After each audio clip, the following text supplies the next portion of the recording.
To prune or not to prune? That is the question. Is it nobler to call it determinate or indeterminate to decide which way to prune? We've made it way too complicated, y'all. What does determine how much to prune is what you want from your tomato plants and where you live.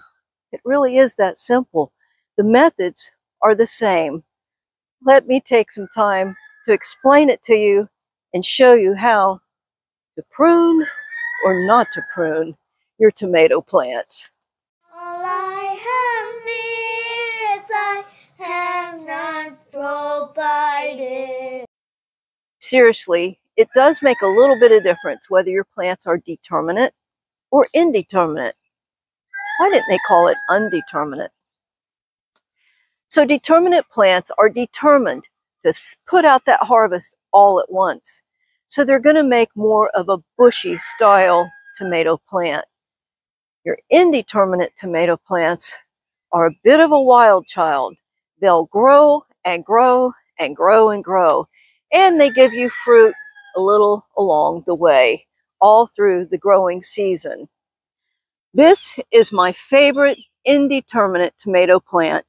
It's a Florida Everglades tomato plant, and it is one plant. I have gathered gallons and gallons of tomatoes from it, and I made a really delicious, savory tomato jam from it. Perfect for toast, topped with avocados. So you see, indeterminate will grow and expand and continue, but they do have a lifespan. You can see that some of this is dying off. I don't expect it to live much longer than another 4 weeks or so. But let me take you on over to my more domestic plants. So you see, determinate plants stay within certain boundaries. And I just showed you what an indeterminate plant can do if it's given all the space it needs to ramble around. So if you have indeterminate plants, you might want to rein those wild childs in, especially if you want to keep them in tomato cages.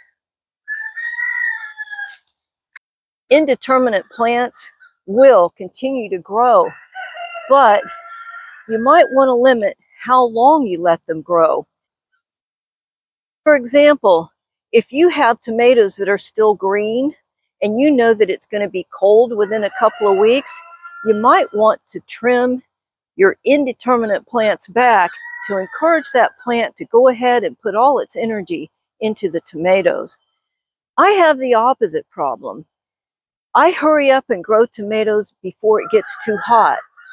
You see, when tomatoes get too hot and they're still blooming, temperatures that are sustained at 90 degrees and above for any length of time causes the pollen in the tomato blossoms unviable.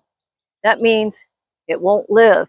The great humidity here in Florida makes the pollen sticky, and it just won't pollinate its own tomato self. So I have to hurry up and get done before these hot summer months hit me and there's no more tomatoes to be had on these beautiful vines.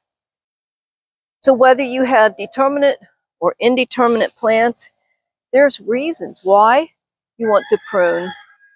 But I think the best thing to do is to do it conservatively. So come on in closer and I'm going to show you what I mean.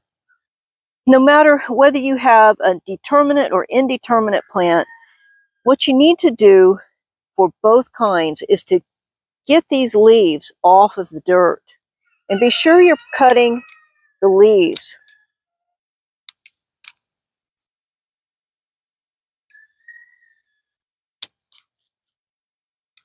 Now I've already gone through here and trimmed these up one time, but they've continued to grow and you may have to revisit cutting your leaves off. The reason why you want those leaves off the bottom is to prevent disease. such as blight. Blight can grow right up on the stems and continue right up the plant. So we try to limit the exposure it has to the actual soil underneath. The reason I don't have mulch around my tomato plants is because I'm preventing the stink bugs from finding a pathway up underneath here and coming up underneath my netting. As the tomatoes begin to ripen, they love to sting the tomatoes and it ruins them. So that's why I don't have mulch. Mulch is good for your tomato plants if you don't have a problem like I do. Now these leaves here, I'm just going to cut those back, and it's going to expose these tomatoes somewhat. You got to be really, really careful how much you expose these tomatoes when you live in a hot climate. If you live in a cold climate, you may want to do it on purpose to hurry them along and get them ripe. This came from another vine, and this is what happens when the sun scalds the tomatoes. I was really looking forward to this becoming ripe. It had turned light green, and the next thing it will do is turn red. But it was exposed directly to the sun, and that's what happened. So I'm going to leave these leaves all around on top and let it get some shade so that it's not going to be fully exposed to the sun. To prune or not to prune, we've pruned all the leaves at the bottom. Whether it's determinate or indeterminate, it's good to prune your leaves. But now the question is about these suckers right here. So you see this long stem here? That was a sucker, and it's got some blooms here. Now it's not so hot that they won't set, so I'm going to leave them alone and get more tomatoes. Here is a reason why you want to trim the insides of your plants so that you can get good airflow. It's to help prevent disease. So as long as this is not interfering with the shade, I'm going to go ahead and clip out as many leaves as I can for good airflow.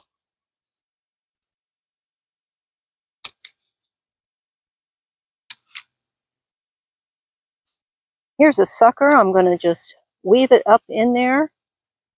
Hopefully I won't break it. Gentle, slow. There, that does it.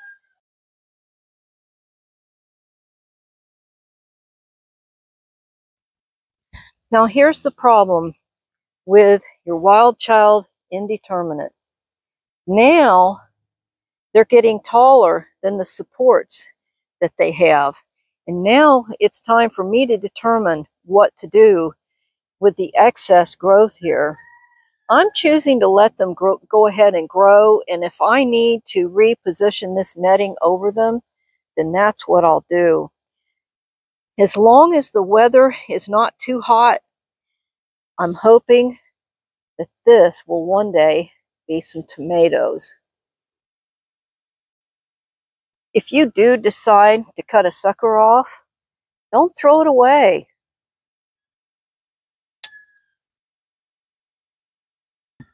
I'm underneath my mango tree. I hope I get a lot of mangoes this year.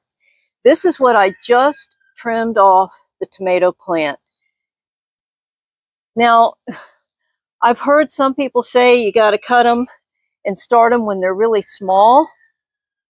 I didn't know that, but it works anyway, even if you have a really big sucker.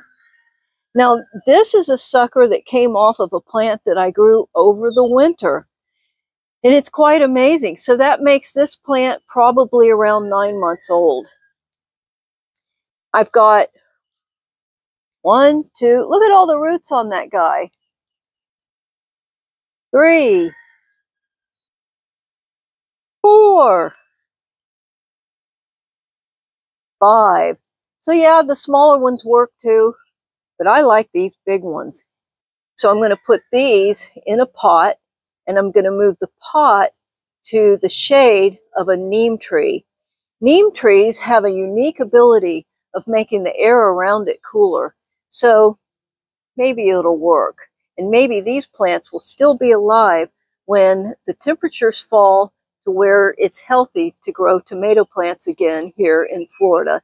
And that would be starting around September. I have some plants that look just like this when I planted them in the garden, and I'll show you what they look like now. They've been in the garden for about 8 weeks. When I first planted them, I thought they had died. They looked so bad, but now they've got blooms on them and they're starting to make tomatoes. So I might get a few more tomatoes from the original plants. So these are all plants from suckers. Isn't that cool? You know, it's always good to allow room for some experimentation. So if you don't know whether you should prune or not prune, why don't you prune some the way that you think you should and prune others the way you've been told to do it, and then see which one is best. Thanks for watching. Give it a green thumbs up. I really appreciate it. And be sure to subscribe. I've got lots of videos that are helpful for you. Great is thy faithfulness, Lord, unto me.